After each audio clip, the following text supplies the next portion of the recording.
반갑습니다. 울산 화요 모임에 오신 여러분을 주님의 이름으로 사랑하고 축복합니다. 오늘 함께 나눌 말씀은 시편 23편입니다.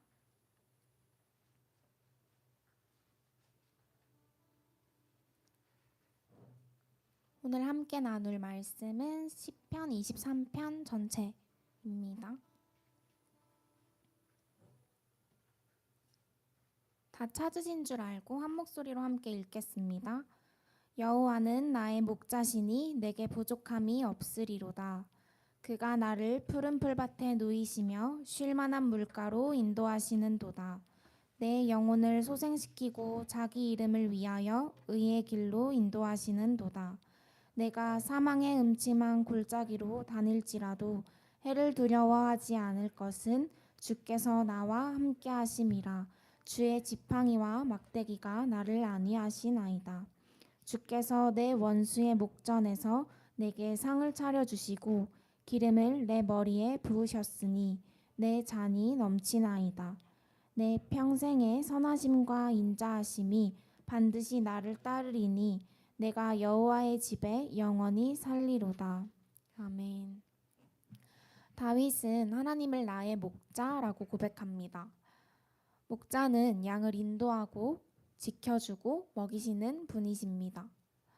우리가 때로 부족하다고 느껴도 목자 되신 주님 안에 있을 때 내게 부족함이 없다라고 고백할 수 있습니다. 하나님은 푸른 초장과 쉴만한 물가로 우리를 인도하십니다. 지쳐있는 우리의 영혼을 세임 주시고 의의 길, 바른 길로 이끄십니다. 우리는 삶 속에서 때론 사망의 음침한 골짜기를 지나기도 합니다. 두려움과 어려움 속에 있지만 다윗은 해를 두려워하지 않는다고 말합니다. 그 이유는 바로 주님이 함께 하시기 때문입니다. 주의 지팡이와 막대기가 우리를 보호하시고 위로하십니다. 그리고 목자 되신 주님은 우리를 보호할 뿐만 아니라 원수 앞에서 잔치를 베푸시고 머리에 기름을 부으시며 잔이 넘치도록 은혜를 부어주십니다. 하나님이 주시는 은혜는 언제나 부족하지 않고 차고 넘칩니다. 마지막으로 다윗은 이렇게 고백합니다. 내 평생에 주의 선하심과 인자하심이 반드시 나를 따르리니 내가 여호와의 집에 영원히 거하리라. 하나님의 선하심과 인자하심은 일시적이지 않고 우리의 평생에 늘 함께 하십니다. 여러분은 지금 어떤 자리에서 하나님을 경험하고 계십니까? 푸른 초장같이 평안의 자리입니까? 아니면 음침한 골짜기와 같은 자리입니까? 어떠한 상황이든 목자 되신 하나님은 변함없이 우리를 떠나지 않으시고 그 선하심과 인자하심으로 함께 하십니다.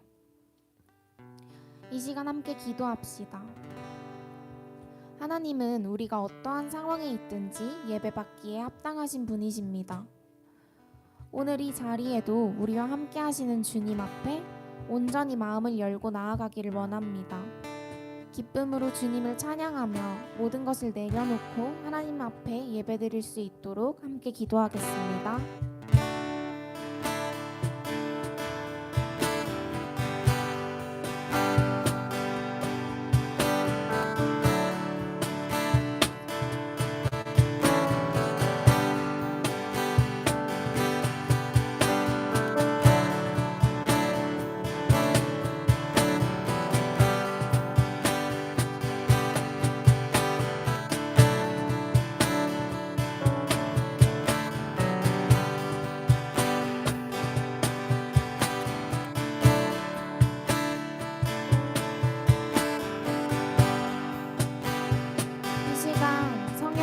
초청하십시다.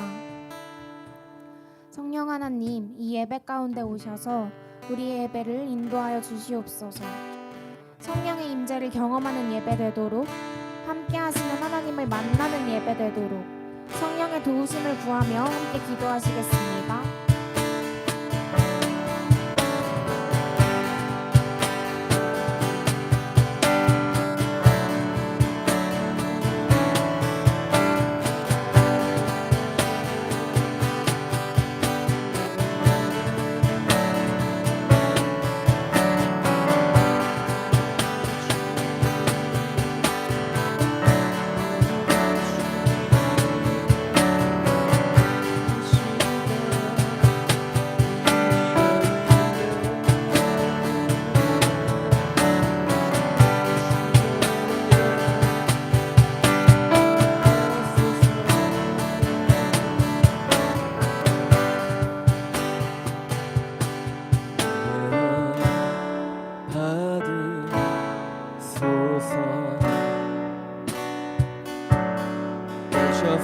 주님의 저소선을 쓰소서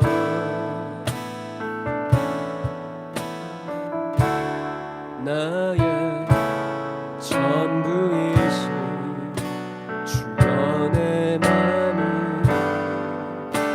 받아주소서 다시 한 번 더 나의 맘 받으소서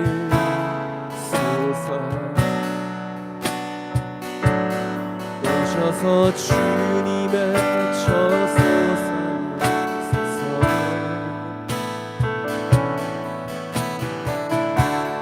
나의 전부이신 주여 내 맘을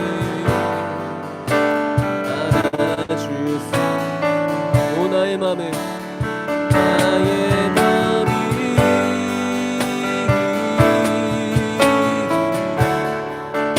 주님께 열어드리 주여 내게 오셔서 내 맘에 거하여 주옵소서 주가 기뻐하는 주의 성전 되게 하소서 나의 맘 받으소서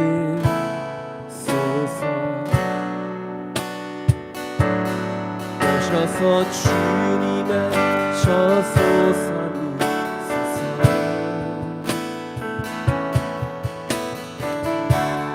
나의 전부이신 주여 내 맘을 안아주 다시 한 번 더 우리의 마음을 드립시다 나의 맘 받으소서 나의 맘 받으소서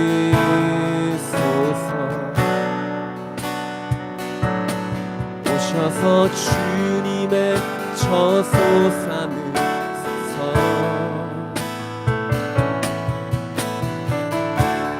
나의 전부이신 주여 내 맘을 안아주 오 나의 맘을 나의 맘을 주님께 열어드리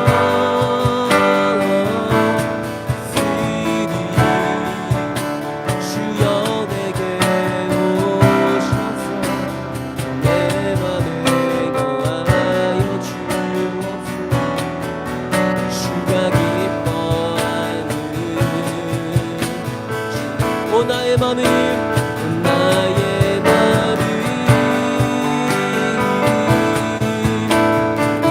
주님께 열어드리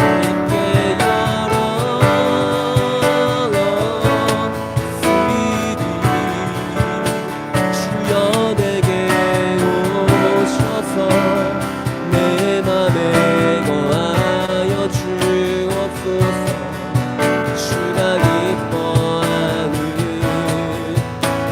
한 번 더 오 나의 맘이 나의 맘이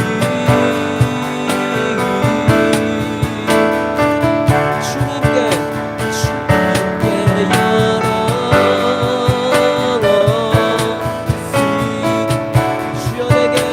주여 내게 오셔서 내 맘에 거하여 주옵소서 주가 기뻐한 주의 성전 되게 하소서 나의 맘 받으소서 오셔서 주님의 저소산을 쓰소서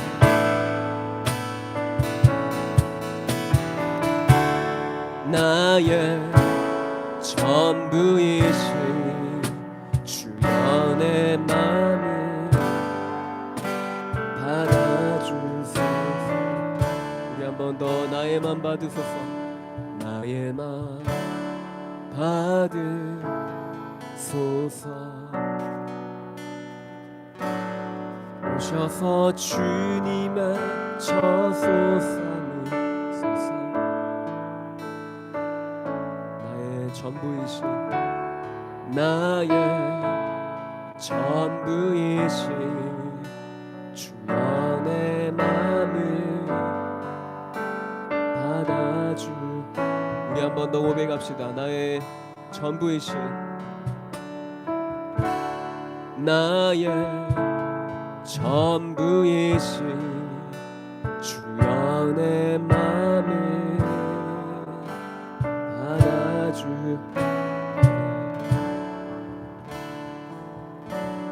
주님 사랑해요.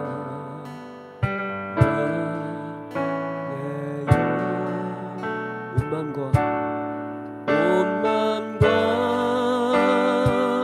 정성 하나님의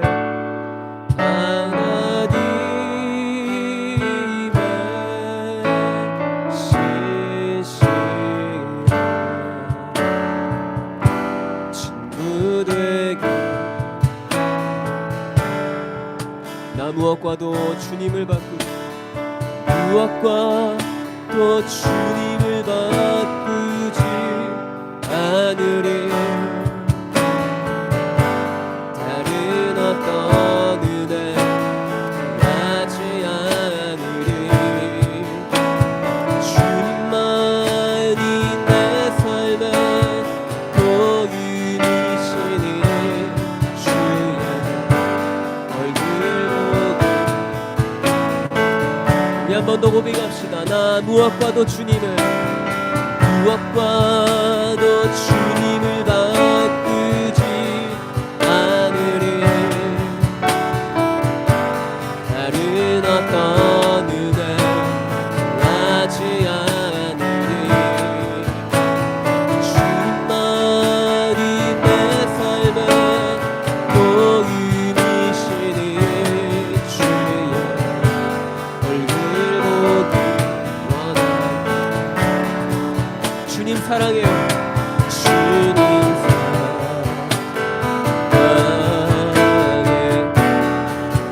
온 맘과 정성 다해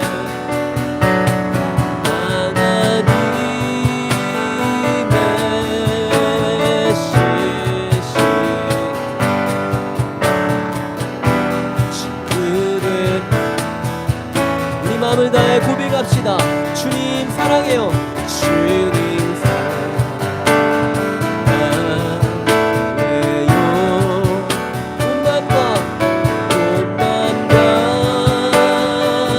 정성 다해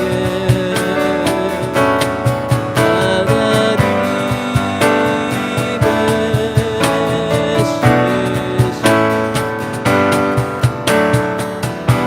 친구들. 우리 한 번 더 주님 사랑합니다. 주님 사랑합니다. 온 맘과 정성 다해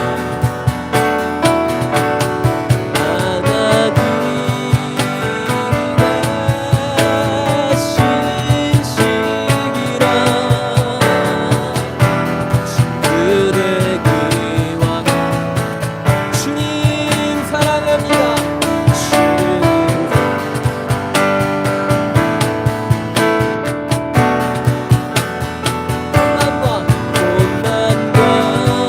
온맘과 정성 다해 하나님의 신실 친구되기 원하노라. 주님 사랑해요. 주님 사랑해요.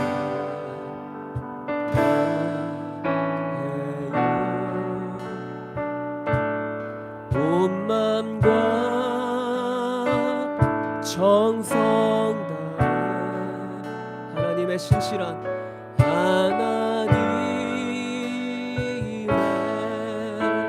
신실 친구 되기 원하네. 하나님의 신실함 하나님의 신실함 친구되기 원합니다.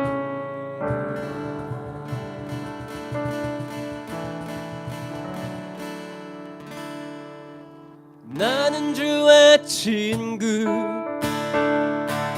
나는 주의 친구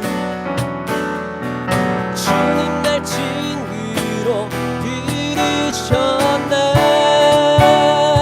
한 번 더 나는 주의 친구 나는 주의 친구 나는 주의 친구 주님 날 친구로 부르셨네 주님 어찌 날 생각하시는지 들으시는지 내게도 주님 진실로 날 생각하시네 날 사랑하네 놀라워라 놀라워라 한 번 더 주님 어찌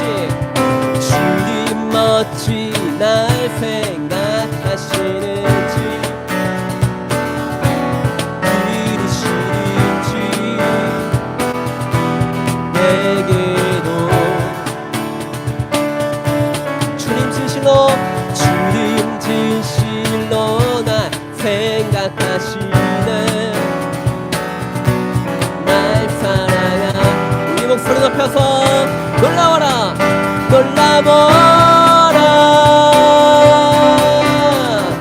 나는 주의 친구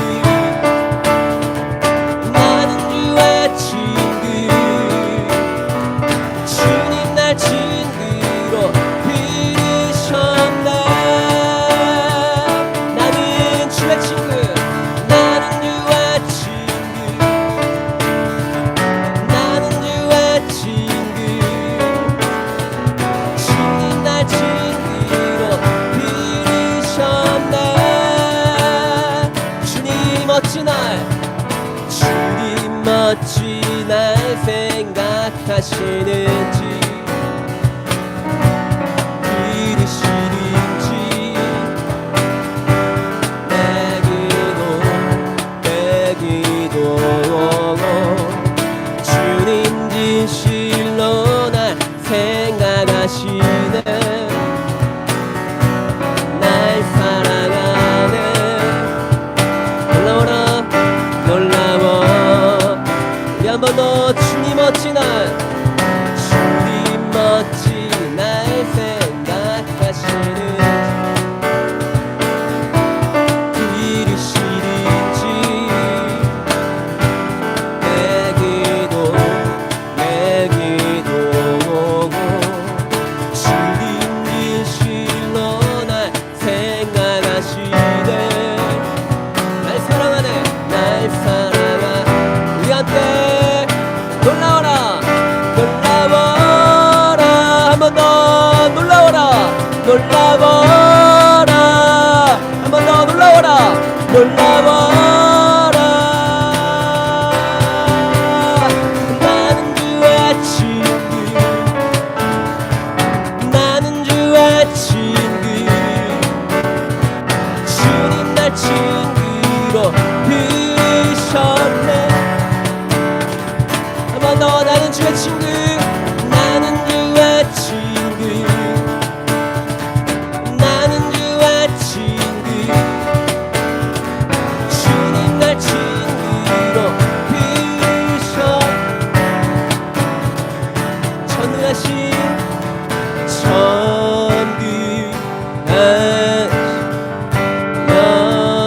영광의 주님 내 친구 우리 한 번 더 전능하신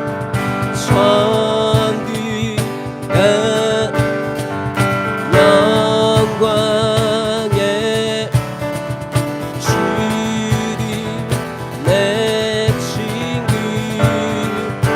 번 더 전능하신 전능한 영광 내 주리 내 주. 우리 마지막으로 한 번 더 고백합시다. 전능하신 전능 영광 내 주 주님 내 친구 나는 주의 친구 나는 주의 친구 나는 주의 친구 주님 날 친구로 부르셨네 나는 주의 친구 나는 주의 친구 주님 날 친구로 부르셨네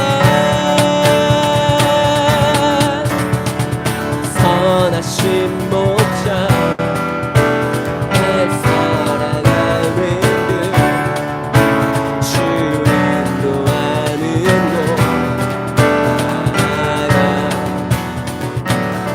주의 말씀이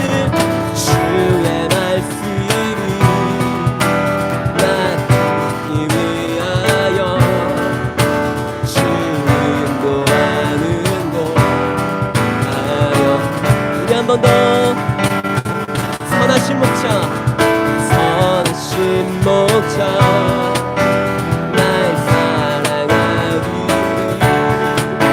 주 인도하는 곳 알아가 주의 말씀이 나 듣기 위하여 주 인도하는 곳 하려 나를 푸른 초장과 나를 푸른 초장과 쉴만한 물가로 내 선하신 목자 인도해 언한 산과 골짜기로 내가 다닐지라도 내 선하신 목자 나를 인도해 처음부터 고백합시다. 선하신 목자 선하신 목자 날 사랑하는 주 인도하는 곳 알아가 주의 말씀이 나 듣기 위하여 주 인도하는 곳 하려 나를 푸른 초장과 나를 푸른 초장과 쉴만한 물가로 내 선하신 목자 인도해 험한 산과 골짜기로 내가 다닐지라도 내 선하신 목자 우리 한 번 더 나를 푸른 초장과 나를 푸른 초장과 쉴만한 물가로 내 선하신 목자 인도해 험한 산과 골짜기로 내가 다닐지라도 내 선하신 목자 우리 한 번 더 나를 푸른 초장과 나를 푸른 초장과 쉴만한 물가로 내 선하신 목자 인도해 험한 산과 골짜기로 내가 다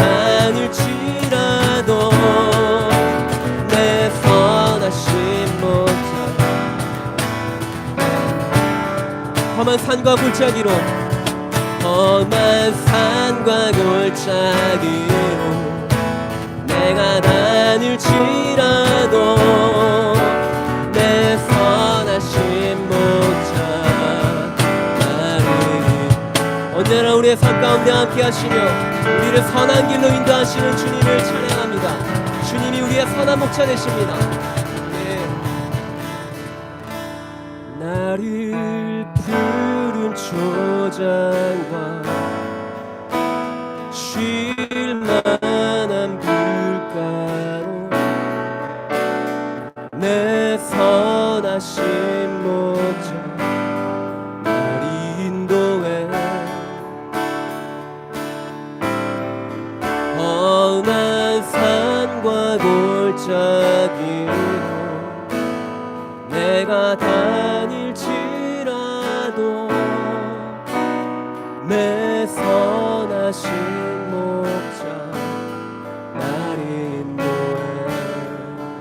우리 한 번 더 나를 푸른 초장과 나를 푸른 초장과 쉴만한 물가로 내 선하신 목자 날 인도해 험한 산과 골짜기로 내가 다닐지라도 내 선하신 목자 날 인도해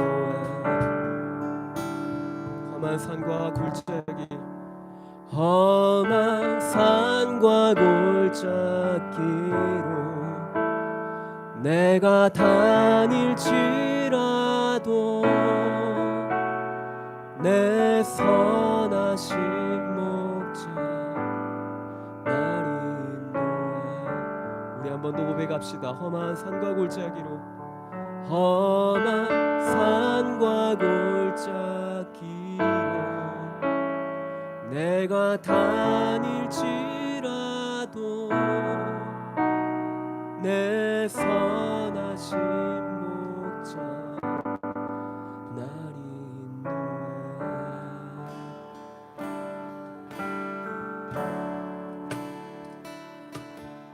나의 사랑 너는 어여쁘고 참 귀하다 보석보다 귀하다 내가 사랑스럽지 않을 때 너를 온전히 사랑하고 너와 함께하려 내가 왔노라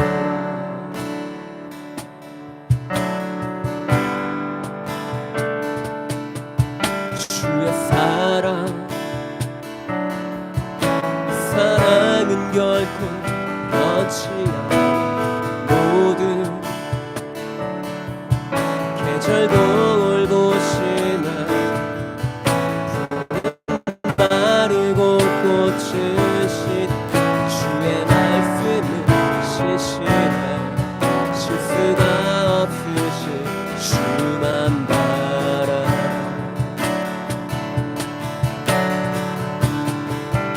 주님의 나라와 이시 나의 삶 속에 임하시며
보석보다 귀하다.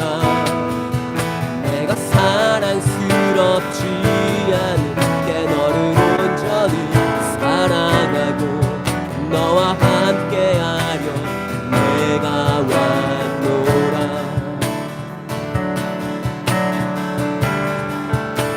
주의 사랑 주의 사랑 사랑은 결코 변치 않아. 모든 계절 노을 보시나 푸른 마르고 꽃이 시드나 주의 말씀은 신실해 실수가 없으신 주만 나라. 우리 함께 주님의 나라 주님의 나라와 뜻이 나의 삶 속에 임하시며 주님 알미 주만 보기를 소망해.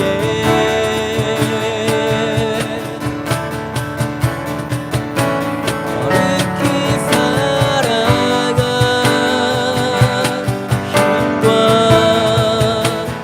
넘어진 미리 주신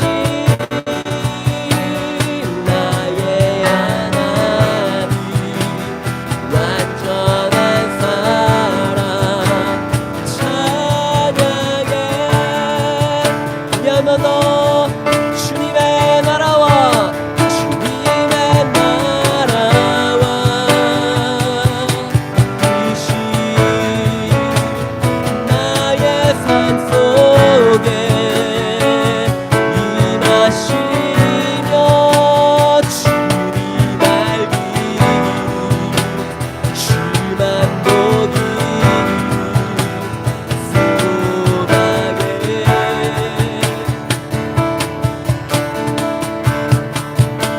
거룩히 살아가 힘과 넘어진 미리 주신 나의 하나님 완전한 사랑 찬양해. 우리 함께 찬양하리 찬양하리 만군의 주 영원히 함께하시네. 존귀하신 사랑의 왕 영원히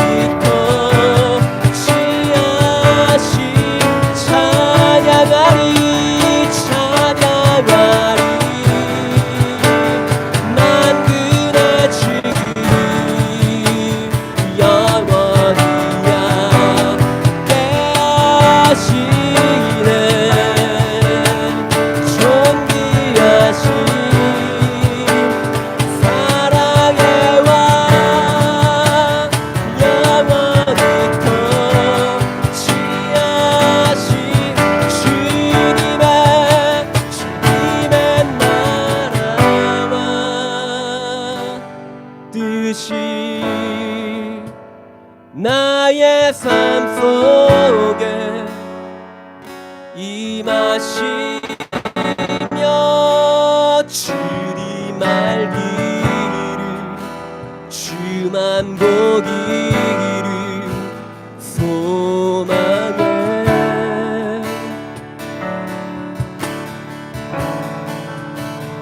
거룩히 살아가 힘과 두려움 미리 주신 나의 하나님 완전한 사랑 찬양해.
선하신 주 예수 사랑 끝없네 선하신 주 예수 사랑 끝없네 주님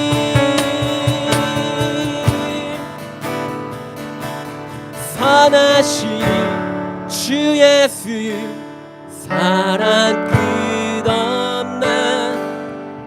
선하신 주 예수 사랑 끝없네 선하신 주 예수 사랑 끝없네 주님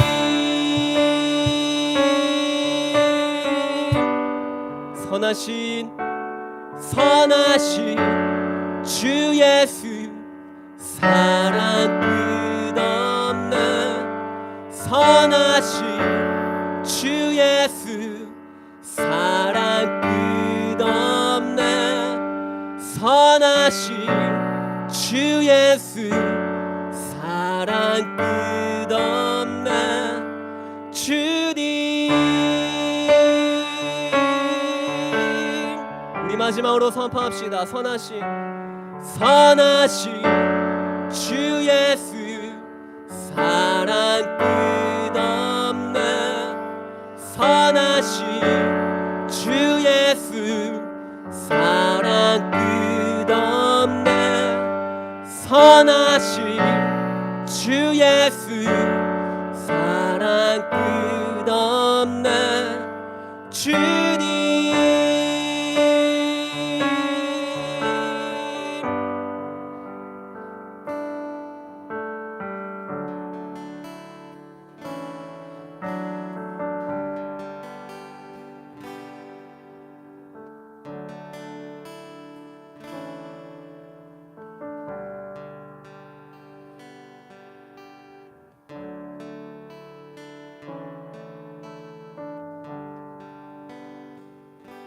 선하신 주님,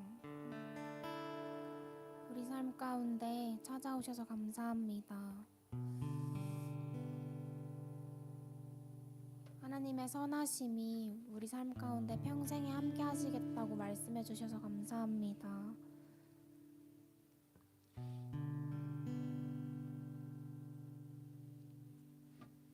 우리와 늘 함께 하시는 그 하나님을 우리가 삶을 통하여서 주님을 예배하며 나아가기를 원합니다.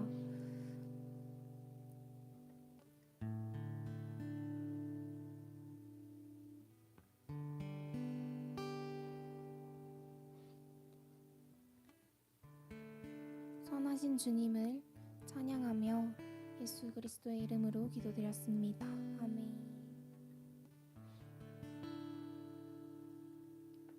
네, 광고하겠습니다. 매주 저희 울산 화요 모임 울산 지부에서 드리고 있고요. 매주 화요일 7시 이곳 울산 지부 사무실에서 화요 모임이 진행되고 있습니다. 온라인으로도 진행되고 있지만 현장에 나오셔서 많이 참석해 주시면 감사하겠습니다. 네, 헌금을 위하여서 기도하겠습니다.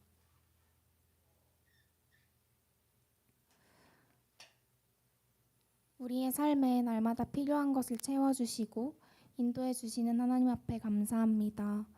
우리의 재정을 내어드려 하나님 앞에 드립니다. 아버지, 이 재정이 하나님 나라와 복음을 위해 쓰여지도록 함께 해주세요. 감사드리며 예수님 이름으로 기도드렸습니다. 아멘. 네, 다음은 말씀을 드릴 텐데요. 저희 예수전도단 울산지부의 지부장 되시는 정익훈 간사님 나오셔서 말씀 전해주시겠습니다. 나오실 때 함께 축복으로 함께 해주세요. 너는 그리스도의 향기라 너는 그리스도의 향기라 너는 그리스도의 번지기라 하나님 앞에서 그리스도의 향기는 너를 통해 생명이 흘러가리 통해 생명이 흘러가리.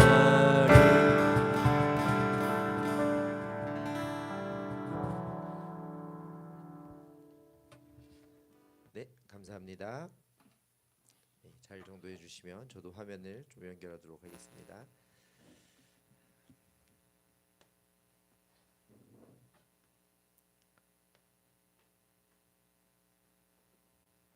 되네.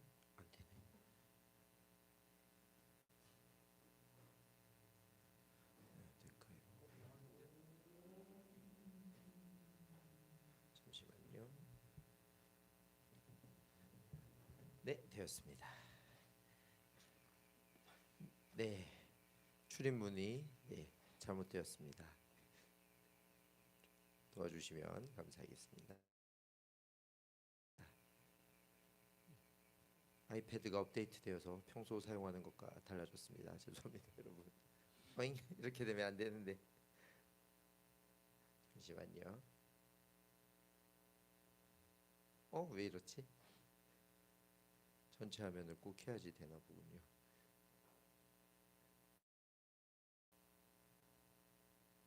네, 되었습니다. 감사합니다. 여러분 반갑습니다. 화요일에 오신 여러분 환영합니다. 우리 앞뒤 좌우로 인사 한번 할까요? 반갑습니다. 네. 오늘 오래간만에 이 자리에 섰는데 의자를 제가 깔았는데 삐뚤빼뚤하네요. 네, 좀왜 이렇게 오늘 뭔가 의자가 산만해 보이는지 모르겠지만 말씀을 전해보도록 하겠습니다. 지난주에 제가 대구 화요 모임에 다녀왔습니다. 대구 화요 모임에 가기 위해서 몇 분에게 나는 오늘 저녁에 대구에 갑니다라고 말씀을 드렸더니 몇몇 분들이 저에게 말씀하셨습니다. 응원하러 가냐라고 말씀하셨어요. 지난주 화요일의 이야기입니다. 제가 대구에 간다고 말씀드렸더니 몇몇 분들이 나에게 말씀 잘 전해라고 응원해 주겠다라는 게 아니라 응원하러 가냐라고 말씀하셨습니다. 그 이유는 뭐냐면 지난주 대구에서 롯데와 삼성이 대구 라이온즈 파크에서 아주 중요한 일전을 치렀기 때문입니다. 제가 설교하는 바로 그 시간 5km 떨어져 있는 곳에서 저 경기를 하고 있었죠. 여기서 밝히자면 저는 날 때부터 롯데자이언츠의 팬입니다. 지난주에도 똑같이 이벤트를 했을 때 대구에서 싸늘한 야유를 받았습니다. 네, 같은 시간에 같은 곳에서 저는 이제 말씀을 전해야 되고 그들은 혈투를 벌이고 있는데 가을 야구 티켓을 놓고요. 오늘도 지금 이 시간에 울산 문수 경기장에서 1년에 2번밖에 없는 롯데자이언츠의 홈 경기가 하고 있죠. 네, 지금 저는 모든 마음의 것들을 다 내려놓고 주님 앞에 서 있습니다. 여러분, 저는 부산 사람이니까 롯데자이언츠가 궁금했습니다. 지난주에. 그런데 그 대구 사람들은 삼성 라이온즈가 궁금하더라고요. 왜 그러냐면 지난 여름의 초입까지 롯데는 굉장히 잘했고 삼성은 굉장히 평소보다 못했는데 정확하게 이 여름이 끝나는 시점에 두 팀이 크로스 되었습니다. 딱 붙어버린 거죠. 근데 삼성이 근소하게 지금 이기고 있죠. 그러면서 희비가 엇갈리는 시간이었습니다. 여러분, 이처럼 같은 야구를 좋아하더라도 자기 팀의 관점에 따라서 자기의 출신에 따라서 관점이 달라지는 것, 이런 관점에 대한 이야기를 오늘 좀 하고 싶습니다. 오늘 여러분들에게 드릴 말씀은 세계관에 대한 이야기를 하고 싶습니다. 여러분, 세계관이 뭘까요? 세계관이 뭘까요? 많이 쓰잖아요. 어떤 세계관? 그 친구는 세계관이 좀 이런 것 같아, 이런 식으로 얘기하는데 세계관은 영어로는 이제 월드뷰라고 하고 그냥 어떤 가치관을 좀 넘어서 세계관이란 단어가 다른 것은 가치관은 개인의 가치관일 수 있는데 세계관은 어떤 동일한 집단이 아주 널리 공유하는 관점을 세계관이라고 하거든요. 그러니까 한국인들의 세계관이 있을 수 있겠죠. 그런 것들을 찾아야 되겠죠. 그리고 아시아인들의 세계관이 있을 수 있겠죠. 그런 것들처럼 세계관은 일종의 안경을 이야기하는 것입니다. 세상을 보는데 그 집단은 아니면 그 나이대는 아니면 그 지역의 사람들은 똑같은 안경을 쓰더라라는 것입니다. 렌즈가 똑같다라는 거죠. 그래서 저마다 개인적으로는 다 조금씩 다르고 얼굴도 다르고 특성이 다르지만 그래도 같은 안경을 껴서 거의 비슷하게 부산 사람들은 롯데 때문에 웃고 울더라라는 거죠. 그런 이야기들을 하는 것입니다. 자, 그렇다면 세계관이 중요할 것이고 우리 그리스도인들에게 세계관이 있을까요? 없을까요? 있겠죠. 그러면 우리 이 순간 여러분 옆에 분에게 한번 물어봅시다. 당신은 어떤 세계관을 가지고 있습니까? 네, 어렵죠. 왜 이렇게 질문을 해? 그렇죠. 네.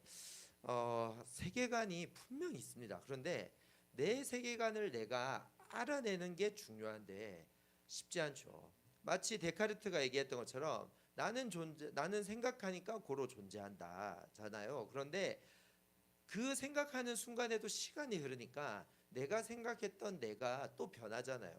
참 인간은 알 수 없고 규정할 수 없는 존재인데 사실 우리는 또 절대자이신 하나님을 믿으면서 이 인류상의 엄청난 미스테리인 참 인간이면서 참 하나님인 예수 그리스도를 믿지 않겠습니까? 그러니까 그것을 누군가한테 아주 논리적으로 매우 명확하게 얘기할 수 있겠어요, 없겠어요? 불가능한 부분이 있는 것이죠. 네. 어떤 선에서는 논리가 아니라 날 봐 이렇게 얘기하거나 우리를 봐 이렇게 얘기하거나 이 세상에 수십억 명의 그리스도인들을 봐 이렇게 이야기하고 너도 필요할 때가 올 걸 뭐 이런 식으로 얘기할 수밖에 없는 우리의 한계가 있지만 그럼에도 불구하고 우리가 세계관을 안 가져야 되냐? 가져야 된다라는 것이죠.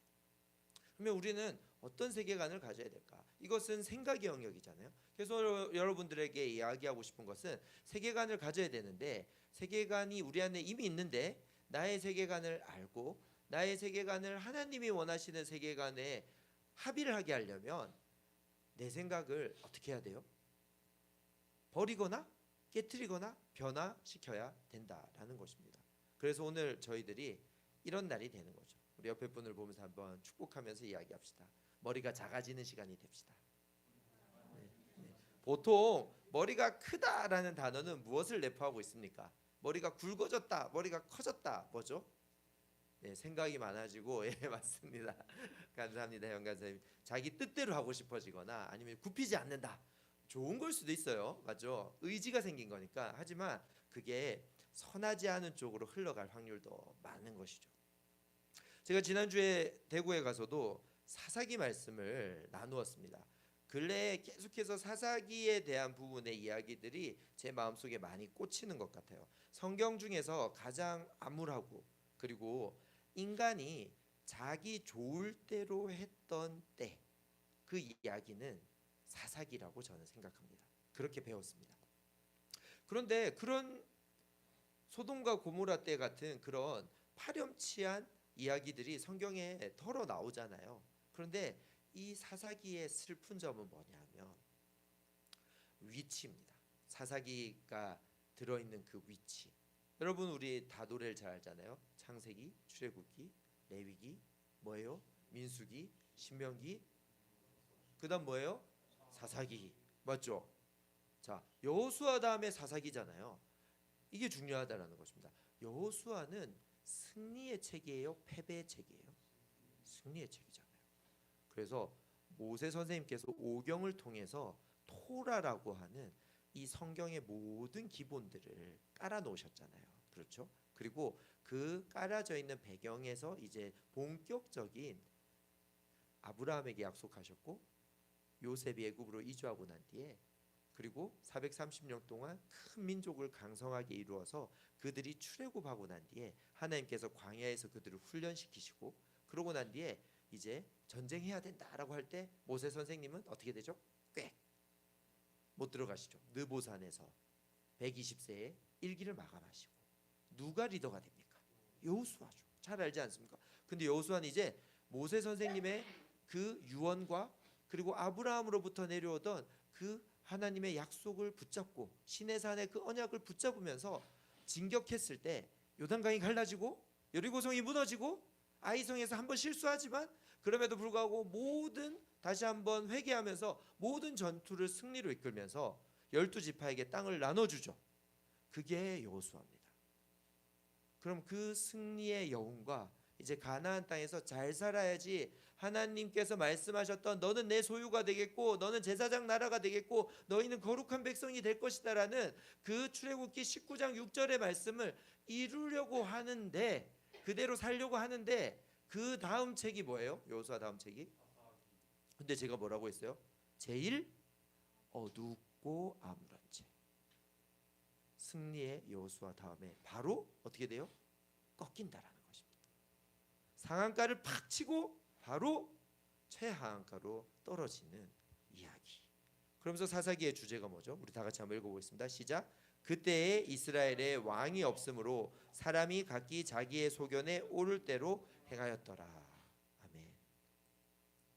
그때에 이스라엘에 왕이 없으므로 이스라엘 백성들이 각기 무엇에 오를 대로? 자기 소견에 오를 대로 행했다라고 이야기하는 거죠. 그랬을 수도 있지. 성경에 보면 인간이 하나님 말씀 잘 안 듣던데요 라고 할 수 있지만, 여호수아 그 이야기 다음에 이런 일이 일어났다라는 것입니다. 참 서글픈 일이죠. 그런데 오늘은 사사기가 주제가 아니고요. 그래서 여호수아 사사기 다음에 뭐죠? 오늘은 룻기를 잠시 보도록 하겠습니다. 여러분 성경책을 다 펼치실까요? 오늘은 본문이 따로 없습니다. 룻기를 쑥 한번 훑어보고 싶습니다. 사실은 이번 주 토요일 날 성경연구학교에서 룻기를 하거든요. 근데 그거랑 똑같진 않지만 룻기에 대한 마음을 하나님 좀 주셔서 룻기를 보도록 하겠습니다. 룻기 1장 1절입니다. 여기서 여러분 그래도 성경 퀴즈 한번 할까요? 룻 여성이죠. 네. 룻은 이방인인가요? 어디 사람이죠? 와, 똑똑하시네요, 여러분. 감사합니다. 그러면 룻의 시어머니 이름은 뭐죠? 대단하시네. 그럼 룻은 누구랑 결혼하죠? 룻기에서 보아스. 와, 감사합니다. 완벽하네요. 네, 알겠습니다. 그러면 좋을 것 같아요. 자, 1장 1절입니다. 사사들이 치리하던 때에 그 땅에 흉년이 드니라라고 이야기하고 있습니다. 룻기의 배경이 나오고 있습니다. 룻기는 어느 시대 이야기입니까? 사사 시대 이야기입니다. 자, 사사 시대 가장 암울하고 암흑이었던 그 시기에 룻의 이야기가 펼쳐진다라는 것입니다. 그러니까 그때 암울하던 시대, 범죄하던 시대, 하나님께서 범죄하면 그들을 벌 주기 위해서 주변의 민족들을 일으키셔서, 주변의 이방인들을 일으키셔서 이스라엘을 압제하게 하고, 그리고 이스라엘이 회개하면 사사를 세우셔서 다시 그들에게 평안을 주셨던 그 시절이 계속 반복되는 300~400년 동안의 그 사사기 시절에 룻의 이야기가 있습니다. 그때 흉년이 들었다고 합니다. 어디예요? 유다 베들레헴에. 여러분 이 베들레헴은 예수님의 어디? 거기 맞습니다. 맞습니다. 그래서 상징적인 곳이죠. 유다 베들레헴에 나오미, 엘리멜렉 이 부부가 고향이었는데 흉년이 드니까 어디로 떠났다고요? 모압 땅으로 먹을 것 찾아 갔다라고 이야기하고 있습니다. 갔는데 아들이 있었어요. 아들 이름이 뭐죠? 네, 말론과 기론이죠. 말론과 기론이 아들이 있고, 그런데 먼저는 모압 땅에서 아빠가 죽습니다. 엘리멜렉이 죽고, 그리고 말론과 기론은 결혼해요, 안 해요? 결혼을 합니다. 어떤 여인들과요? 모압에 사는 유대인들과? 아니요, 모압 여인들과 결혼한 것 같습니다. 당시 이방인과 결혼 가능합니까? 불가능합니까? 가능은 하죠. 말 안 들으면, 주님 말 어기면 가능은 하죠. 가능합니다. 그런데 주님은 원하시지 않죠. 주님 원하시죠. 섞이지 말라, 지켜 행하라, 섞이지 말라가 모세의 신명기의 마지막 일갈 두 마디였습니다. 지켜 행하라, 섞이지 말라. 그리고 여호수아가 그것을 위해서 정복 전쟁을 한 것이고요. 근데 사사기에서 두 개 다 깨지는 거죠. 지켜 안 행하고 섞이고. 그렇습니다. 그때 섞였죠. 며느리들을 맞아들입니다. 그런데 아들들이 또 죽습니다. 한 10년 정도 모압에 있었다고 합니다. 나오미가 마음이 슬퍼졌습니다. 그러면서 나오미가 보면 9절에 이야기합니다. 여호와께서 너희에게 선대하기를 원한다라고 하는데, 여호와께서 너희 며느리 2명 모압 여인이지만 너희들이 이스라엘 사람들이랑 결혼해서 아마 이스라엘의 문화를 잘 받아줬던 것 같습니다. 그러니까 여호와 얘기를 하는 거죠. 나의 신 여호와의 이름으로 너희들에게 이야기하는데 하나님께서 너희들을 선대하기를 원한다. 이 말은 이 룻기의 주제의 말씀 같은 헤세드라는 단어입니다. 선대하기를 원한다. 뭐죠? 그것은 하나님께서 너희들한테 은혜 베풀기를 원한다. 하나님의 사랑이 너희한테 있기를 원한다. 그게 뭐냐면 놔줄게. 너희들 모압 사람이잖아. 여기 있어. 나는 이제 안 되겠어. 아들들도 없고 남편도 없으니까 나는 내 고향 어디로 돌아가요? 유다 베들레헴으로 돌아가야 되겠어라고 이야기하는 것이죠. 그러니까 아니에요 어머니, 저희 어머니랑 같이 가 있으니까 나오미가 한 번 더 얘기합니다. 자 봐, 나는 이제 애를 놓지도 못하고 내 태중에 너희들의 남편이 되어줄 아들들이 없어. 너희들은 천상과부야 나랑 있으면. 그러니까 모압 사람들에게 다시 시집가. 여자 혼자는 살 수 없는 때야. 그러니까 그렇게 갔으면 좋겠어 하는데, 첫째 며느리인지 둘째 며느리인지 명확하지 않지만 한 며느리가 어떻게 해요? 돌아가요. 그런데 두 번째 며느리였던 오늘 이 성경 말씀의 주인공인 룻은 룻의 뜻은 친구라는 뜻입니다. 친구. 룻은 기쁨이라는 뜻의 시어머니 나오미와 어떻게 하죠? 어머니, 저는 어머니랑 같이 가겠습니다 라고 말씀하는 것입니다. 그렇게 하면서 여러분 보시면 16절 1장 16절에 보면 이렇게 이야기하고 있습니다. 룻이 이르되 내게 어머니를 떠나며 어머니를 따르지 말고 돌아가라 강건하지 마옵소서. 어머니께서 가시는 곳에 나도 가고 어머니께서 머무시는 곳에 나도 머물겠나이다. 어머니의 백성이 뭐요? 나의 백성이 되고 어머니의 하나님이 나의 하나님이 되시리니. 룻은 여기서 이미 믿음을 보이고 있습니다. 모압 여인이지만 제 생각에는 나오미, 시어머니 나오미는 바른 사람이었던 것 같아요.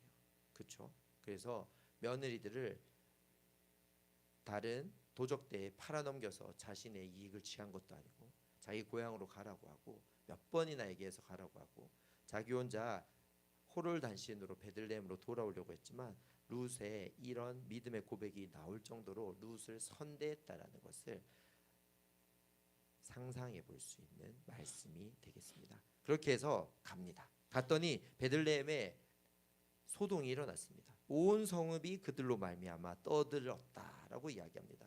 베들레헴이 큰 곳이 아니었던 것 같고요. 나오미가 돌아왔대. 10년 만에 나오미가 돌아왔대. 엘리멜렉은 안 보이던데, 나오미가 돌아왔대. 아들 2명은 아들도 안 보이던데, 그런데 다른 여인이 한 명 있었어. 젊은 여자 한 명을 데리고 왔어 하는데 소문이 삽시간에 퍼졌겠죠. 두 과부가 고향으로 돌아왔다라는 것입니다. 보리 추수 시작할 때 베들레헴에 이르렀더라라고 1장 22절에 이야기하고 있습니다. 이때는 초실절 절기상으로 초실절 무렵이었습니다. 그런데 2장에 나오미의 남편 엘리멜렉의 친척, 자 씨족 사회였겠죠. 베들레헴에 엘리멜렉과 나오미의 친척들이 많이 있었을 걸로 예상됩니다. 그런데 엘리멜렉의 친족으로 유력한 자가 있으니, 여러분 좋은 성경인가요? 좋은 성경이면 유력한 자 앞에 3이라고 돼 있고 밑에 쭉 내려가면 뭐라고 돼 있나요? 다 성경이 아니라 핸드폰으로 보고 계시군요. 감사합니다. 성경에 보면 부호라고 적혀져 있습니다. 3 해가지고 부호. 유력한이라는 뜻이 뭐라고요? 부호라고요. 부호 뭐예요? 부호가 뭐죠? 부자. 감사합니다. 예. 아무튼 농부인데 지주거나 아니면 거의 지역 유지 같은 그런 사람, 보아스가 있었다고 이야기하고 있습니다. 자, 그런데 보아스가 있었고요. 나오미랑 룻은 지금 살 수 있어요, 살 수 없어요? 죽게 되었죠. 갑자기 돌아왔는데 뭐가 있는 것도 아니고. 그런데 나오미가 룻을 보아스의 밭에 모여서 뭘 하죠? 이삭을 주워오게 합니다. 그렇죠? 이삭 줍기. 왜냐하면 레위기 율법에 의하면 과부와 고아와 나그네를 위해서 밭이 만약에 네모나면 네모난 밭을 싹 다 밀어서 싹 다 탈곡 해오면 돼요, 안 돼요? 귀퉁이를 남겨야 돼요. 왜요? 고아와 나그네와 과부들을 위해서. 그런 복지의 이스라엘이었다고요. 그렇죠. 그래서 갔는데 이삭을 죽게 되는데 보아스의 소장농들이 저 여인이 누구지? 왜 이삭을 줍지? 이러면서 삭삭삭삭 소문이 퍼지고 예쁜 사람이 왔어요. 예쁜 사람이 왔어요. 예쁜 사람이 왔어요. 이렇게 해서 보아스의 귀까지 들어가고 누구냐 누구냐 누구냐 해서 보아스가 보더니 다 선대를 베풀죠. 많이 주워가라. 그리고 여기서 주워가고 얘들이 떠놓은 물도 같이 먹어도 상관없다. 그리고 우리 집 일꾼들한테 얘기했으니까 너를 절대 해코지 못하게 이야기도 해놨으니까 우리 밭에서 많이 주워가도 된다라고 선대를 베푸는 보아스를 보게 된 것입니다. 나오미한테 그 이야기를 했더니 나오미가 보아스를 좋게 보고 생각해 보니까 보아스도 우리의 친척인데 유대법에 의해서 보아스가 우리 가족을 조금 건사해 줘야 되는 게 아닐까라는 생각을 하기 시작했다라는 것입니다. 슬라이드 넘기는 걸 깜빡했습니다. 죄송합니다. 여러분, 이삭 줍기의 성경적인 의미는 바로 이런 것이 되겠습니다. 신명기 24장 19절에 보면 아까 제가 얘기했던 그 얘기가 나옵니다. 벨 때에 다 베지 말라고. 예. 그리고 이제 3장에 넘어가면 2장 23절에 보면 이에 룻이 보아스의 소녀들에게 가까이 있어서 보리 추수와 밀 추수를 마치기까지 이삭을 주며 그의 시어머니와 함께 거주하니라. 자, 이삭을 주면서 먹고 살 수 있었어요. 두 여인이 나오미와 룻이. 그런데 뭐 할 때까지요? 보리 추수와 밀 추수를 마치기까지. 이것을 기간으로 따지면 약 50일 가량이 되는 것입니다. 네, 당시 50일 정도 보아스의 밭에서 나오는 것 가지고 먹었다는 거죠. 감사한 일 아니겠습니까? 감사한데 그런데 이제 3장에 보면 이제 시어머니 나오미가 보니까 보아스 너무 괜찮은 사람인 거예요. 작전을 짜기 시작합니다. 그 작전은 뭐죠? 예, 보아스가 타작마당에서 밤에 일을 하고 이제 거기서 아마 누워 자게 되는데 이쁘게 단장해서 그 타작마당에 몰래 가서 보아스와 함께 동침할 것을 이야기하는 것입니다. 우리 룻기 3장 9절부터 10절 한번 읽어볼까요? 시작. 이르되 내가 누구냐 하니 대답하되 나는 당신의 여종 루시오니 당신의 옷자락을 펴 당신의 여종을 덮으소서. 이는 당신이 기업 물을 자가 됨이니라 하니 그가 이르되 내 딸아 여호와께서 내게 복 주시기를 원하노라. 내가 가난하건 부하건 젊은 자를 따르지 아니하였으니 내가 베푼 이내가 처음보다 나중이 더하도다라고 이야기하는 것입니다. 자, 이 이야기에서 기업 물을 자라는 표현이 나옵니다. 조금 유식한 말로 수혼법이라고 하는데요. 발견한 거죠. 보아스가 자기 이불밭에 뭔가 인기척이 느껴지는 거예요. 타작마당에서 자고 있는데 뭐지? 룻인 거예요. 50일 동안 룻을 봤잖아요. 왜 왔어? 그러니까 이렇게 얘기를 하는 거죠. 나는 당신의 여종 루시오니. 진짜 여종은 아니잖아요 아직. 그런데 당신의 옷자락을 펴 당신의 여종을 덮으소서. 이는 당신이 뭐죠? 기업 물을 자가 됨이니이다 하니라고 이야기하고 있습니다. 자, 기업 물을 자가 무엇인가? 이것은 뭔가 갚아주다라는 뜻이거든요. 기업을 물러주다. 이런 일들이 있는 거예요. 가난해진 거예요. 가난해졌어요. 형제예요. 근데 한 명이 가난해져서 자기 스스로 살 수 없어서 누구 집에 종으로 들어가게 되었습니다. 억울하게 들어가든 합법적으로 들어가게 되면 이 형이나 친척들이 너 왜 종살이 하냐? 종살이 하는 거는 여호와의 뜻이 아니야 이러면서 대신 왜 얘 종이에요? 뭐 100만 원 줘야 됩니다. 그래서 우리 집 종하기로 했습니다 하면 100만 원의 몸값을 갚아주고 되찾아오는 그런 일들. 복수도 대신해주고 그리고 지금 이 상황처럼 나오미와 룻이 천상가부가 되었잖아요. 이 남자가 없다라는 것. 이스라엘에서 레위기 율법을 자세히 보면 여인들에게도 상속은 되거든요. 하지만 이 밭을 잘 갈구고 하는 것들이 힘들잖아요. 여인끼리만 있으면 또 대가 이어지지 않잖아요. 그래서 어떻게든 남아를 출산할 수 있게 해주는 것이 그때 당시에 복지였습니다. 지금 보면 웃기죠. 형님이 일찍 돌아가시면 남동생이 형수님하고 결혼해야 되는 거예요. 웃기지 않습니까? 제가 이 얘기했더니 다들 이러시더라고요. 근데 지금은 말도 안 되는 근친상간 같고 족보가 꼬이는 일 같지만 당시에는 살려면 그리고 그 기업이 유지되려면 그렇게 해서 형수님하고 결혼해서 낳은 애는 내 애가 아니라 형님의 애가 되는 거예요. 그렇게 해서 대가 이어지게 해주는 거죠. 그런데 그걸 싫어하는 사람들이 있겠죠. 싫은데 왜냐면 가만히 둬서 다 죽으면 이 땅도 내 거 하려고 그런 사람들도 있었다라는 거예요.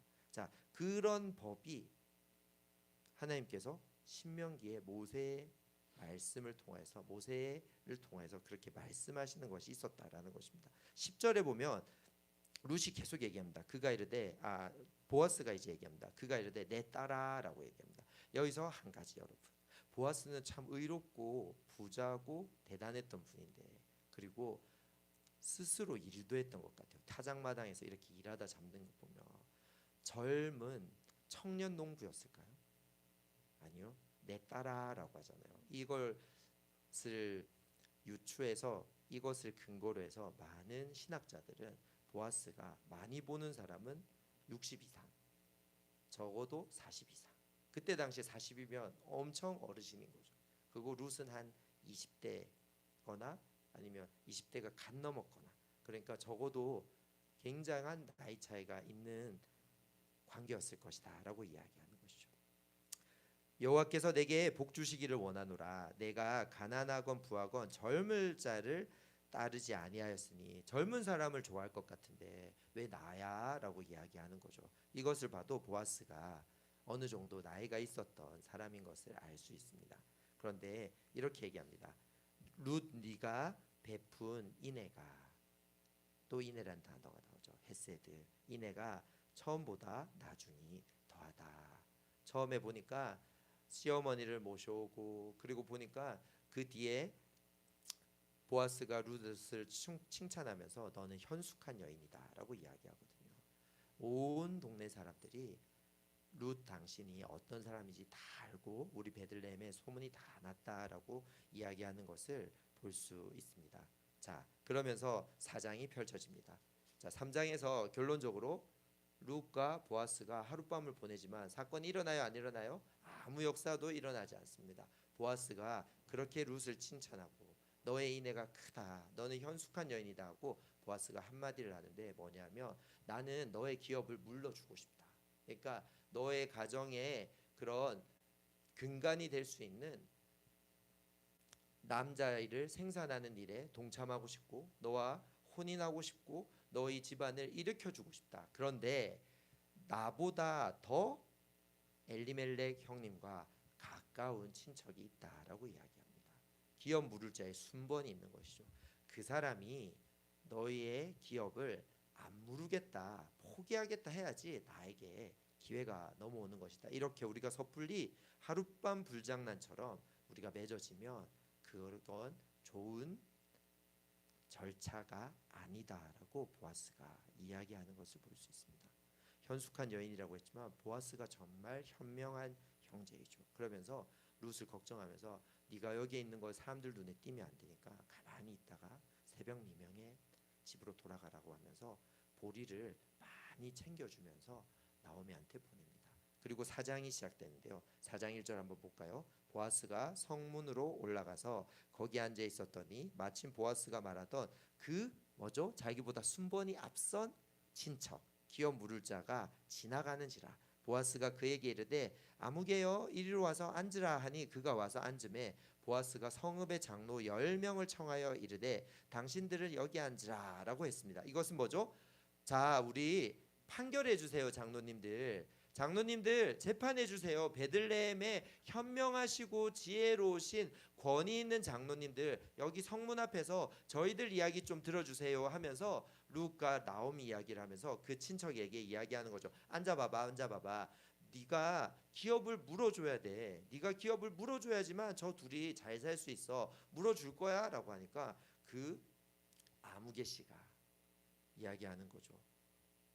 난 안 하고 싶은데 내가 신발을 벗어 여기 던질 터니까 나 말고 다른 사람이 했으면 좋겠어 라고 하니까 보아스가 그때 옳다구나. 그러면 제가 기업 물을 사람이 되겠습니다. 제가 이 다음 사람 이 아무개 씨 다음 순번입니다. 장로님들 제가 이 나오미와 룻의 기업을 물기 위해서 제가 룻과 혼인해도 될까요? 라고 했을 때 모두가 그렇게 하세요 라고 해서 두 사람이 맺어지게 된다라는 이야기입니다. 여러분 여기 보시면 그 제도를 조금 어려운 말로 그래서 고엘 제도라고 합니다. 고엘 제도. 그것이 이제 기업 물을 자의 제도인 것인데요. 신명기 25장 5절에서 10절까지 보면 그런 이야기들이 나와 있습니다. 형제가 죽었을 때 이야기예요.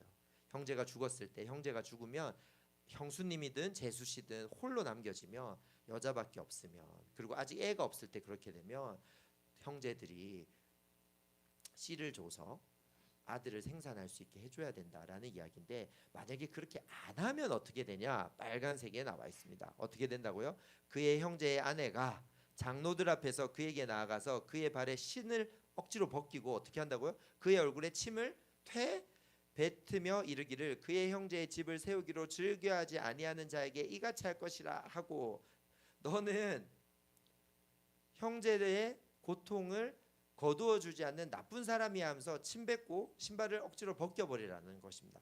신발을 벗긴다라는 것은 소유를 포기한다라는 의미가 예전에 있었다라고 합니다. 그래서 옛날에는 이때 당시에 고대 근동에서 땅을 주고 팔 때 제가 땅을 팝니다 하면 땅 파는 사람들이 신발을 벗어서 나왔다고요.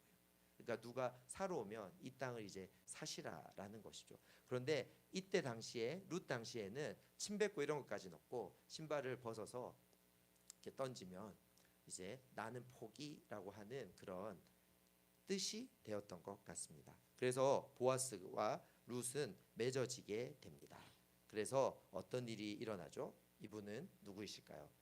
네, 다윗 선생님, 다윗 왕이신데요. 자, 룻기 4장 18절에서 22절을 보면 베레스의 계보는 이러하니라라고 이야기합니다. 베레스는 헤스론을 낳고 헤스론은 람을 낳고 람은 암미나답을 낳고 암미나답은 나손을 낳고 나손은 살몬을 낳고 살몬은 보아스를 낳고 자 보아스 낳았어요. 보아스는 누굴 낳았습니까?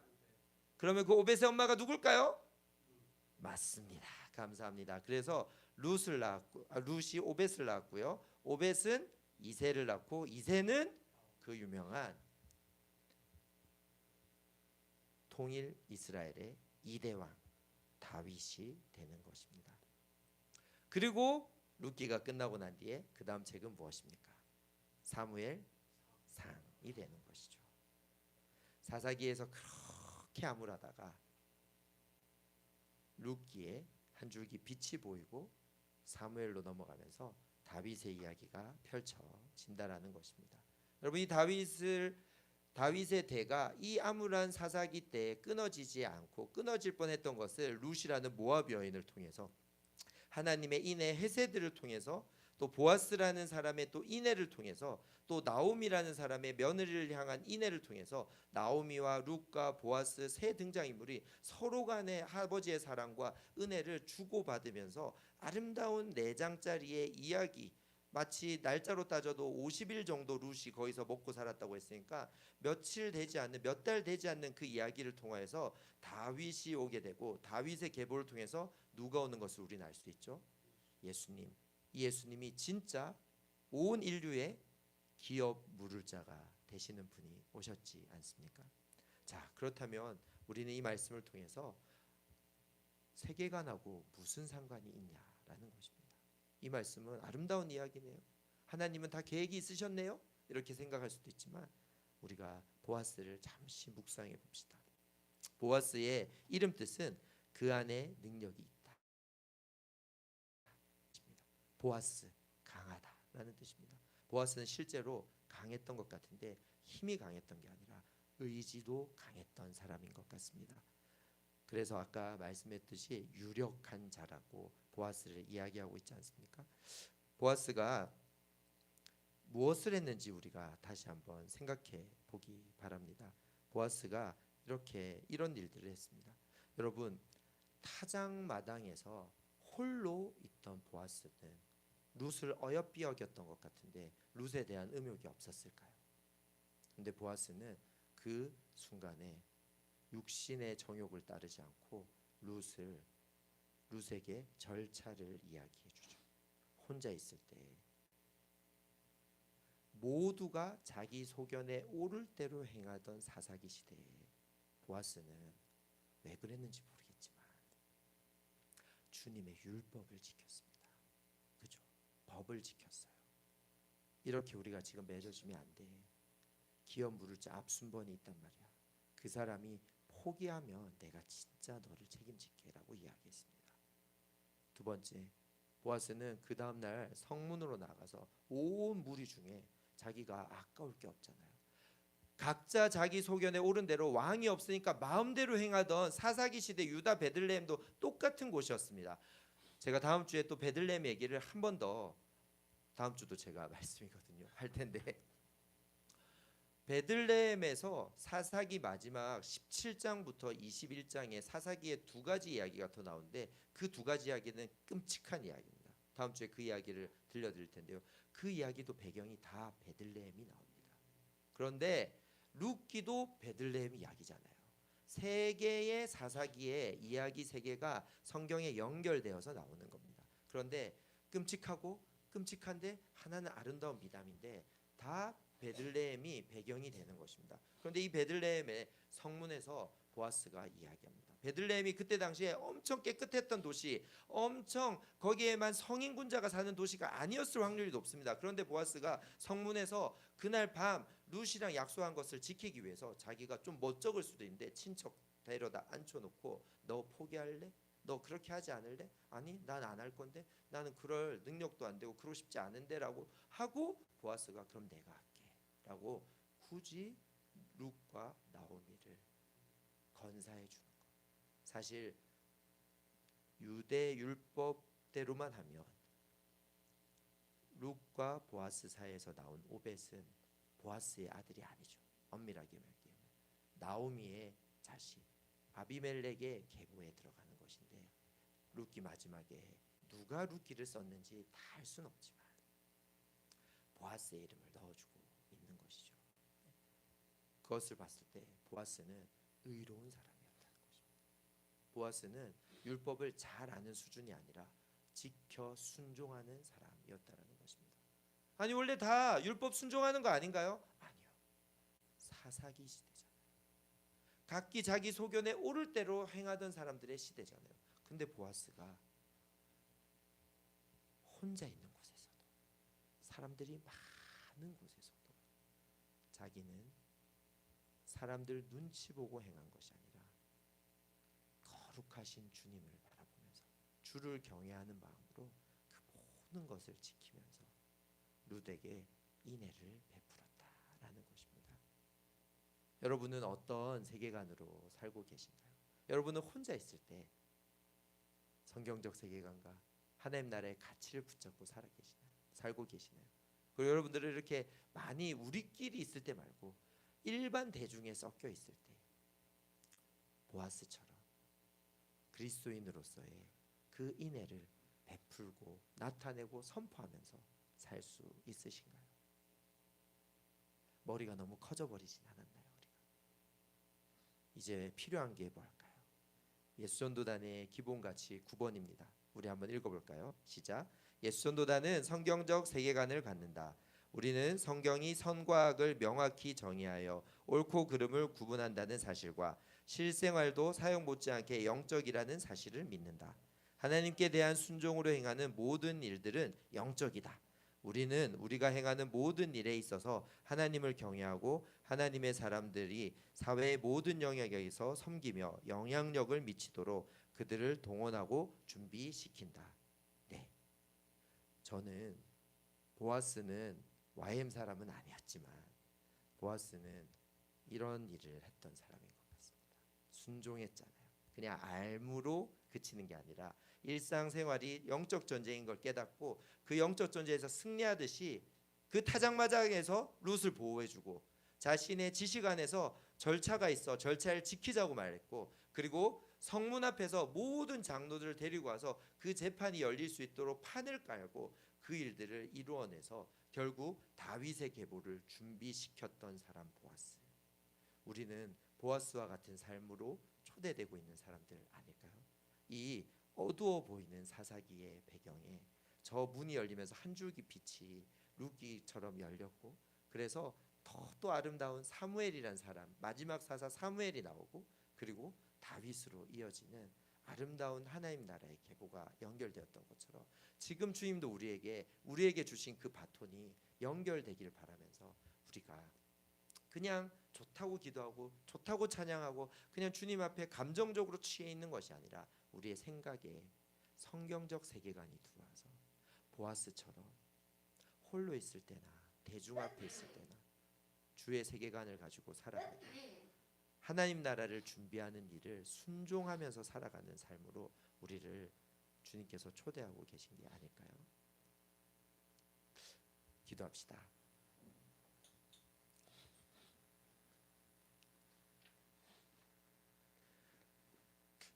어떤 분이 그런 이야기를 하더라고요. 기도를 준비하면서 한번 들어봐 주세요. 네임리스, 페이스리스 뭐죠? 이름도 없이 얼굴도 없이, 그러니까 완전 무명이란 뜻이잖아요. 이런 선교 단체가 있더라고요. 우리나라 단체 아닌데 미국에 근간을 둔 단체인 것 같은데, 이름도 없이 얼굴도 모를 어느 이내의 레위인. 자, 이 말이 뭘까요? 보아스를 묵상하라고 했는데 한 번만 더 상상력을 발휘하며 보아스를 누가 가르치지 않았을까요? 보아스는 그냥 날 때부터 주님의 모든 뜻과 주님의 율법을 잘 알았을까요? 이삭 줍기도 실천하고 기업 물을 자도 실천하고 그 고엘 제도를 지킨다는 건 쉬운 일이 아닌데 보아스는 어떻게 그것들을 지켰을까요? 또 어떻게 그것에 대한 그 바른 지식을 알고 있었을까요? 베들레헴의 어떤 레위인이, 어떤 제사장이 보아스를 잘 가르친 게 아닐까요? 레위 사람들은 모세의 율법에 따르며 제사를 집전하는 것만큼 중요한 것이 전국의 48개 성에 흩어져서, 이스라엘의 48개 성에 흩어져서 뭘 했냐면 레위인들은 율법을 가르쳐야 됐어요. 그리고 율법이 잘 지켜지든지 성문 앞에 장로들이 심판하는 것처럼 그것들 시시비비도 가르쳐주고 율법을 생활할 수 있게 가르쳐줘야 됐어요. 그 모든 가르침이 무너졌기 때문에 사사시대가 그렇게 암울했겠죠. 그런데 보아스는 잘 배웠던 것 같아요. 누군지 모르는데 보아스를 가르친 신실한 레위인이 있다라는 거예요. 제가 존경하는 목사님 한 분이 그런 얘기 하더라고요. 자기는 만약에 천국 가면 그 레위인을 만나보고 싶다고. 그 보아스를 가르친 레위인 누굴까요? 너무 궁금하다. 성경에는 한 줄도 나오지 않지만 누군가 있을 텐데 보아스에게 잘 진짜 좋은 성경학교, 진짜 좋은 중고등부, 진짜 좋은 청년의 때를 보내게 한 그 오늘날로 따지면 멋진 정말 헌신된 성경적 세계관을 가진 사역자가 있을 것인데 여러분들은 그런 사람이 있으셨나요? 그런 교육을 받으셨나요? 그리고 여러분들은 그런 자로 살아가고 싶으신가요? 이 시간 주님께서 여러분들에게 요청하시는 것입니다. 그냥 성경적 세계관이라는 멋진 개념을 가지고 사는 게 아니라 그 개념은 살아내야 된다. 그 개념을 살아낼 때 우리가 머리가 커지지 않고 우리의 믿음의 근육이 커지고 우리의 믿음의 보폭이 커지고 우리는 순종의 사람, 우리는 인내의 사람이 된다라고 오늘 주님이 우리에게 말씀하시지 않을까요? 여러분들이 성경적 세계관을 가지고 살아가기에, 하나님 나라의 가치를 가지고 살아가기에 방해하는 여러분들의 커진 머리나 커진 습관이나 어떤 버릇이나 감정이나 아니면 여러분들의 범죄나 여러분들의 상처가 혹시 있으신가요? 우리 그것을 주님 앞에 오늘 좀 내어놓는 시간 가지면 좋을 것 같습니다. 우리 눈을 감고 기도해 봅시다. 눈을 감고 주님 비춰주시옵소서. 주님 나를 비춰주시옵소서. 나에게도 주님의 인애가 있음을 선포합니다. 그런데 제가 보아스처럼 살지 못하는 영역은 무엇입니까? 제가 말씀을 따라 살지 못하는 영역은 무엇입니까? 주님, 저에게 그냥 머리가 커져버려서 소견에 오를 대로 행하는 부분은 무엇입니까? 주님 보여주시옵소서라고 주님 앞에 우리의 마음의 문을 열고 기도하며 성령 하나님 비춰달라고 기도하셨으면 좋겠습니다. 기도하겠습니다. 주님, 이 시간 저희 가운데 함께하여 주시옵소서. 이 시간 저희들이 찬양하며 기도할 때 주님 저희 가운데 비춰주시옵소서. 주의 은혜를 비춰주시옵소서. 이내 주님 저희들의 소견에 오를 대로 행했던 것들이 있다면 그것들을 깨뜨려 주시옵소서. 주님 저희들에게 보아스와 같이 성경적 세계관으로 순종하며 나아갈 수 있는 저희들의 삶이 되게 하여 주시옵소서. 주님 감사합니다. 주님 저희들 새롭게 하여 주시옵소서. 저희들 가운데 말씀을 저희들 마음 가운데 비춰주시고 말씀을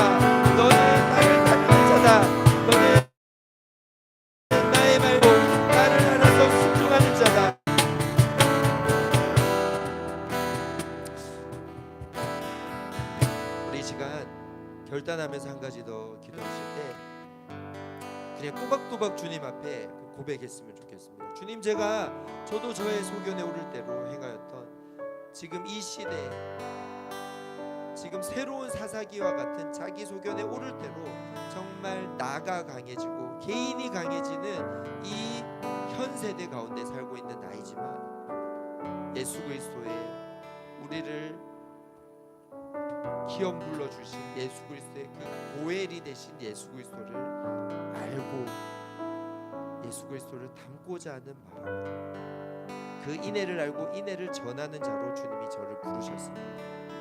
주님, 저는 성경적 세계관을 가지고 순종하며 주의 길을 준비하는 자 되겠습니다 라고 여러분 저마다의 그런 결단들이 있지 않으십니까? 이미 구원의 확신이 있으신 분들이라고 믿습니다.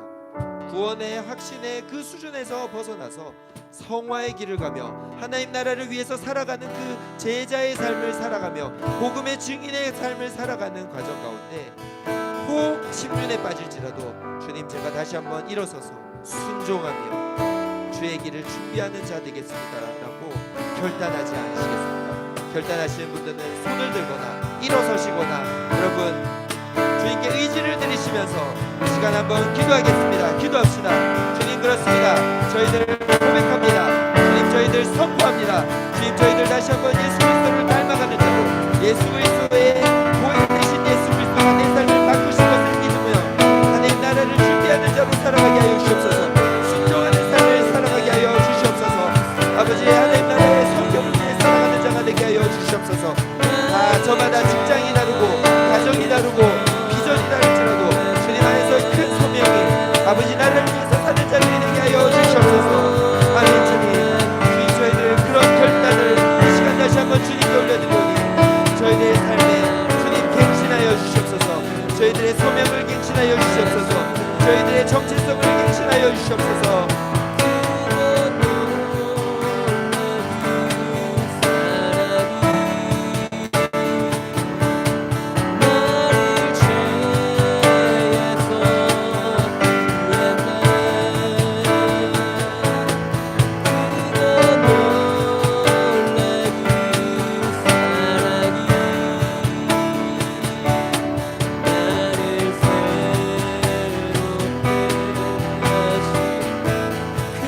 놀라운 사랑을 그거 놀라운 사랑이 나를 죄에서 구했네. 그거 놀라운 사랑이 나를 새롭게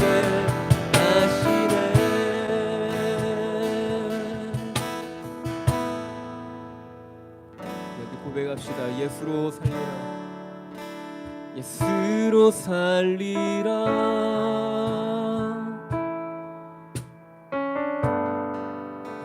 예수만 따르리.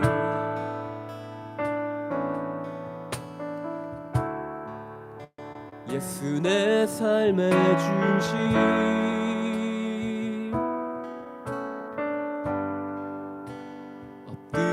견례. 다시 한 번 더 예수로 살리라. 예수로 살리라. 예수만 따르리. 예수만 따르리.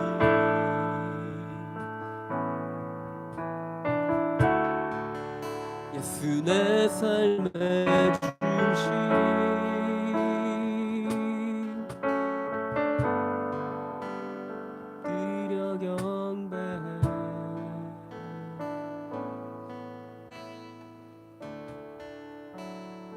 시간 하나님께서 좀 마음 주셔서 우리 한 가지만 더 기도하면 좋겠는데요. 예수 따라가는 삶에 오늘 이 룻기의 주제는 인애라는 그 헤세드란 단어인데요.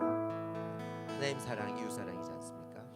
예수만 따르겠다는 것은 예수님의 사랑이 내 안에 충만하다는 거잖아요.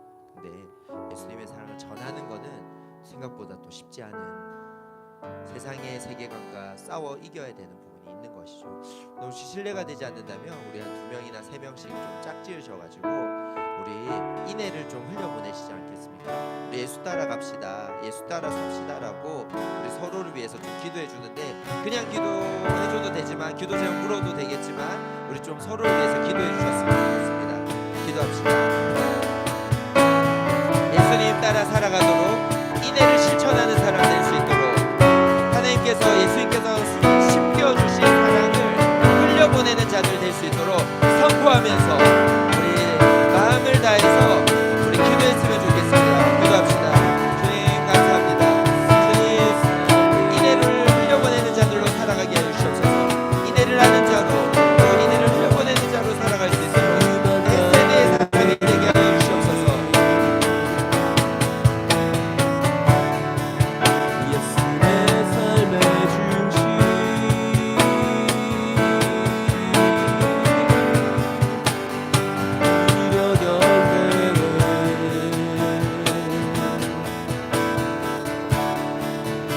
예수로 살리라.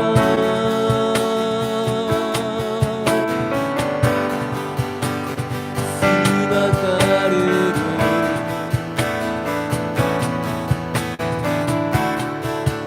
예수 내 삶의 중심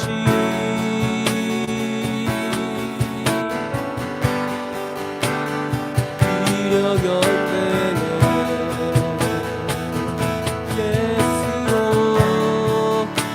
예수로 살리라.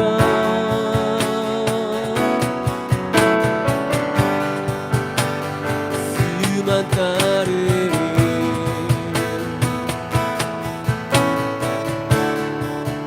예수 내 삶의 중심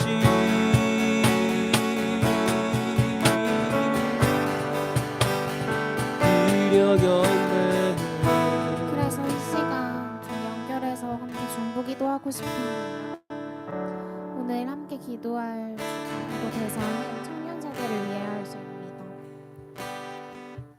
어제 함께 원류 모임 청년들과 함께 캠퍼스에서 예배 드리고 또 기도하는 시간을 가졌는데, 하나님께서 주신 마음들이 청년들이 하나님을 먼저 예배하고 또 캠퍼스의 예배가 세워지기를 원한다라는 마음들이 있었습니다. 오늘 말씀을 들으면서도 이 세상에서 살아가는 그 청년들이 또 치열하고 어려운 이 세상 가운데 살아가는 청년들이 성경적 세계관 또 하나님의 가치와 그 예수님을 따라 사는 삶의 중심을 두고 살아가면 좋겠다라는 마음들이 계속 있어서 대학을 다니는 청년들을 위해 또 취업 시장 가운데 나아가는 청년들을 위해 함께 기도했으면 좋겠는데요. 새 학기가 또 시작됐는데 대학 캠퍼스마다 예배와 모임들이 세워지고 청년들이 학업 속에서도 믿음을 잃지 않고 말씀으로 뿌리내리도록, 치열하고 불안한 취업 시장 가운데 낙심하지 않고 하나님의 인도하심을 신뢰하며 각자의 길을 잘 찾을 수 있도록, 또한 세상 가치관에 휩쓸리지 않고 삶의 자리에서 하나님 나라를 드러내는 청년들이 될 수 있도록 함께 기도하겠습니다.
하나님 아버지 감사합니다.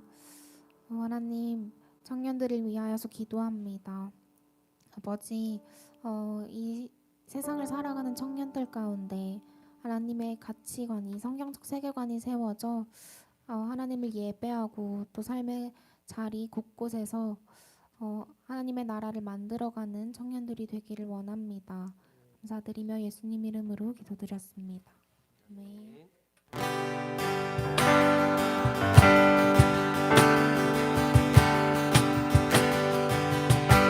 우리는 주의 움직이는 우리는 주의 움직이는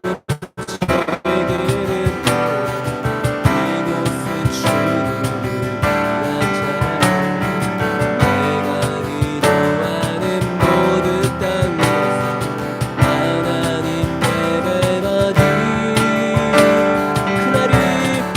그날을 고대하네 나의 노래로 주님의 성전을 지으리 높이를 받으소서 이스라엘의 찬송 증거하신 주님이 거룩하십니다 손들어 주님 보좌를 만들고 만나에 경배하리 푸른 날개 사이에 임하신 것처럼 내 위에 임하소 하나님 우리가 이곳에 섰으니 땅을 치유하소서 하나님 우리가 어디에 있든지 주를 높이리 열방들어 주님 손축할지어다 발 아래 입 맞추라 영원한 통치자 주 예수 그리스도 그는 위대하신 나 우리는 주의 움직이는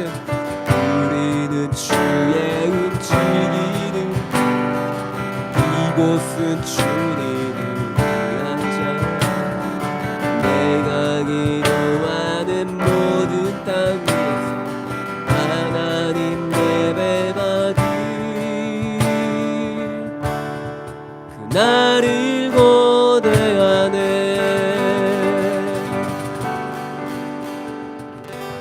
네 모든 화요일 마쳤습니다. 안녕히들 돌아가시고 다음 주 화요일에 또 뵙도록 하겠습니다. 사랑을 축복합니다. 수고하셨습니다.